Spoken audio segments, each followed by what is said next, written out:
Merci beaucoup, Monsieur le Président. Je souhaitais également remercier les co-rapporteurs pour la qualité de leur rapport et vous remercier également, Monsieur le Président, pour avoir donné suite à la demande de suivi de cette COP 27 parce que j'estime que c'est vraiment le lieu de la Commission des Affaires étrangères que de dézoomer un petit peu sur les enjeux et les défis auxquels nous sommes confrontés et ça permet de voir à la fois la part relevant des différents groupes de pays dans les émissions de gaz à effet de serre, mais aussi la contribution financière à la lutte et à l'atténuation du changement climatique de la part des uns et des autres. Et je trouve que c'est extrêmement utile que nous puissions, au sein de cette commission, s'en préoccuper.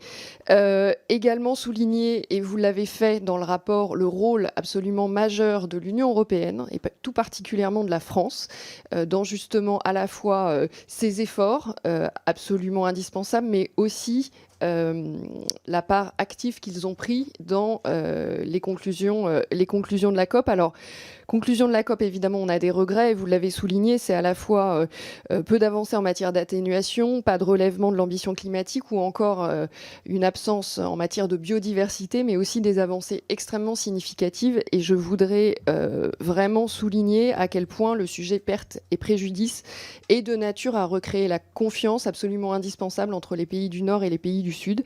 Et c'est vraiment apporté au crédit de cette COP. Alors, vous appelez à repenser la finance climat et donc je voudrais m'attacher à revenir sur quelques-unes de vos recommandations.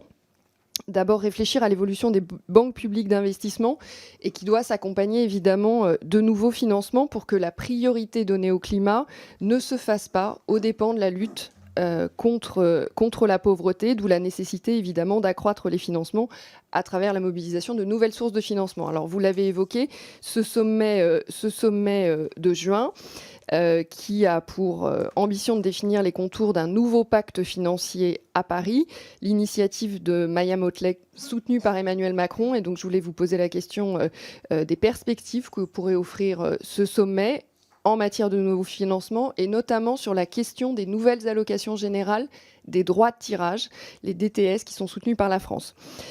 Autre sujet, la logique partenariale. Alors, vous venez d'en parler avec les pays bénéficiaires. On le sait, insuffisance de l'alignement avec les besoins locaux, difficulté d'accès pour les pays moins avancés. Donc, est-ce que vous pensez que l'AFD est adaptée, enfin, comment l'AFD, pourra-t-elle s'adapter à ce changement de paradigme? Pardon, Monsieur le Président, j'ai été trop long.